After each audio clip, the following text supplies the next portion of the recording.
ગોપાલ ઇટાલિયાને ધમકી મળી છે। જૂનાગઢના સાવજ ડેરીના ચેરમેને ધમકી આપ્યાના સમાચાર સામે આવ્યા છે। હું ગોપાલ ઇટાલિયાને કહેવા માંગુ છું કે ગોપાલ ઇટાલિયા તું સાવજનો સારો સમજીને કરજે। તને ખબર છે તું કોના ઈશારે કરશો? ચૂંટણી જીત્યા પછી મન ભાવે એવો કરોડો રૂપિયાનો ભ્રષ્ટાચાર કરે।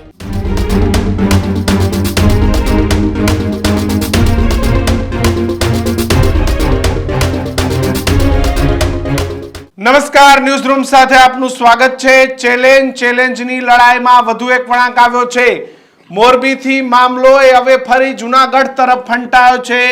ગોપાલ ઇટાલિયાને ધમકી મળી છે। ગોપાલ ઇટાલિયાને ધમકી જૂનાગઢથી મળી છે। જૂનાગઢના સાવજ ડેરીના ચેરમેને ધમકી આપ્યાના સમાચાર સામે આવ્યા છે। પૂરા સમાચાર જોતા પહેલા ન્યૂઝ રૂમને સબસ્ક્રાઇબ કરી લેજો।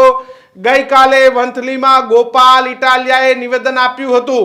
ગોપાલ ઇટાલિયાના નિવેદનમાં જૂનાગઢની સાવજ ડેરી સામે ગંભીર આક્ષેપો કરવામાં આવ્યા હતા। સાવજ ડેરીમાં દૂધમાં કેમિકલ ભેળવવાના આક્ષેપ એ ગોપાલ ઇટાલિયાએ કર્યા હતા। કેન્સરના દર્દીઓમાં વધારો થયો છે તેવું નિવેદન પણ ગોપાલ ઇટાલિયાએ કર્યું હતું। જો કે ઇટાલિયાના નિવેદન બાદ ડેરીના જે ચેરમેન છે તેઓ ભડક્યા છે અને ગોપાલ ઇટાલિયાને ધમકી પણ આપી છે। કહ્યું છે તારી મર્યાદામાં રહેજે। દિનેશ ખટારિયાએ કહ્યું છે, જે ડેરીના ચેરમેન છે, કહ્યું છે કે મારી ડેરીનું નામ જ સાવજ છે એવું પણ દિનેશ ખટારિયાએ કહ્યું છે। સાવજનો ચાળો કરવાનું રહેવા દે એવું પણ દિનેશ ખટારિયાએ કહ્યું છે। ન્યૂઝ રૂમ ગુજરાતને સબસ્ક્રાઇબ કરી લેજો, કારણ કે પડે પડના સમાચાર એ ન્યૂઝ રૂમ આપને આપી રહ્યું છે। ન્યૂઝ રૂમ ગુજરાતને સબસ્ક્રાઇબ કરવાનું ભૂલતા નહીં।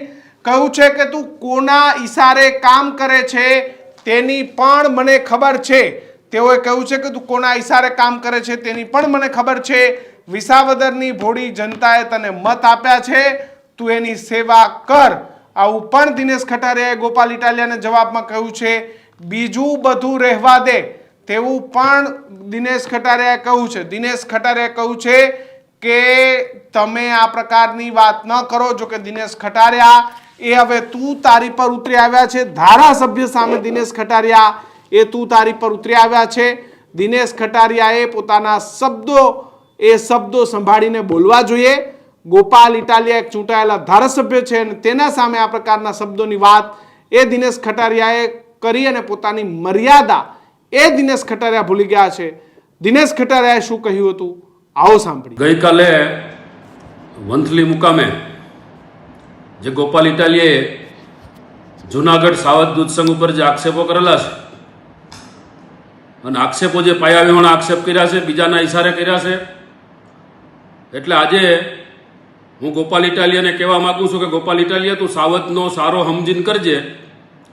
બીજાના ઈશારે કરમાં સાવજનો સારો કરનારા હજી બખોલ બાર નથી નીકળ્યા।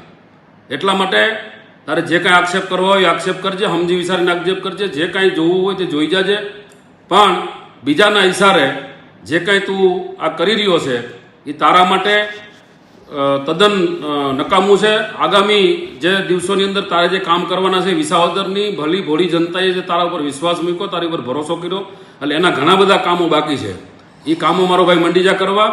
બીજા જ્યારે જે બાબત આવી છે એ બાબતની અંદર હજી તને ઘણી બધી ખબર નથી, મને ખબર છે તું કોના ઈશારે કરશો એ પણ કાંઈ વાંધો નથી। પણ આગામી દિવસોની અંદર તારે જે કંઈ કરવાના કામ છે એ કામ કર મારો ભાઈ। બીજી ખોટી આ પ્રેસ મીડિયા, ઇલેક્ટ્રિક મીડિયા અને સોશિયલ મીડિયામાં વાહવાહી કરવા કરતાં વિસાવદરની જનતાની સેવા કર, એટલી મારી વિનંતી છે। જોકે દિનેશ ખટારિયાએ કીધું છે કે તું કોના ઈશારે કામ કરે છે બધી મને ખબર છે। તને જનતાએ સેવા કરવાનો મોકો આપ્યો છે, સેવા તમારે કરવી જોઈએ। આ પ્રકારની વાત દિનેશ ખટારિયાએ કરી છે, પરંતુ અમુક જગ્યાએ દિનેશ ખટારિયા પોતે પોતાની મર્યાદા પણ ભૂલ્યા છે। જોકે આડકતરી રીતે તેમને જવાહર ચાવડા સામે વાત કરી હોય એવું પણ દિનેશ ખટારિયાના શબ્દોમાં લાગી રહ્યું છે। ગોપાલ ઇટાલિયાએ શું કહ્યું હતું એ પણ સાંભળીશું, પરંતુ ન્યૂઝ રૂમ ગુજરાતને આપ સબસ્ક્રાઇબ કરવાનું ભૂલતા નહીં। ગોપાલ ઇટાલિયાએ કેવી રીતે વાત કરી હતી અને પછી તેમનો જવાબ કેવી રીતે મળ્યો આવો સાંભળીએ। ગોપાલ ઇટાલિયાએ કેવા આક્ષેપે સાવજ ડેરી પર કર્યા હતા। 750 મતનું મતદાન થાય એટલે સાવજ ડેરીની બોડી બને। 450 નકલી મત આધારે ચૂંટણીઓ થાય છે। એ ચૂંટણીમાં નકલી મતદાર મત આપે છે। ઈ મતદાનથી ભાજપની હલકી માનસિકતા ધરાવતા ગુંડાઓ જેવા માણસો APMC Junagadh, JDC bank Junagadh, Savaj dairy Junagadh અને જિલ્લા ખરીદ વેચાણ સંઘ જુનાગઢમાં ભાજપના ગુંડાઓ ચૂંટણીઓ જીતે છે. ચૂંટણી જીત્યા પછી મન ભાવે એવો કરોડો રૂપિયાનો ભ્રષ્ટાચાર કરે છે. સાવજ ડેરીમાં ભાજપના માણસો કેમિકલ વાળું દૂધ હજારો લીટર ભરે છે. તમે વિચાર કરજો કે આજથી થોડાક વર્ષો પહેલા કેન્સરનું પ્રમાણ બહુ ઓછું હતું. આજ તમે તમારી આસપાસમાં જોજો, હજારો લોકો કેન્સરના રોગી છે. વંથલીમાં, કેશોદમાં, વિસાવદરમાં, માંગરોળમાં, માણાવદરમાં અનેક મહિલાઓ પણ કેન્સરને પીડિત છે. અને બાનું એવું બતાવે છે કે તમે દવા છાંટો છો ખેતરમાં એટલે આવું થાય. નહીં, એ વાત ખોટી છે. દૂધની અંદર પ્યોર કેમિકલ નાખવામાં આવે છે. ઈ કેમિકલ વાળું દૂધ સાવજ ડેરીમાં ભાજપના માણસો ભરે છે. સાવજ ડેરીમાં પેકિંગ થાય છે. ઈ પેકિંગ વાળો માલ આપણે બીજા ત્રીજા દિવસે ખરીદીને પી જઈએ, પછી થાય છે આપણને કેન્સર. દવા તો વર્ષોથી છટાઈ છે. હમણાં જ કાં કેન્સર વધ્યા? દવા કઈ 5 વર્ષથી થોડી ચાલુ કરી, દવા તો 20 વર્ષથી છટાઈ છે. બહુ જૂના જમાનામાં મોનોકોટોફોસ થી ચાલુ થયેલું, તેથી કોઈને કેન્સર ન થયા. અને દવા તો પાંદડા ઉપર છટાઈ ગઈ.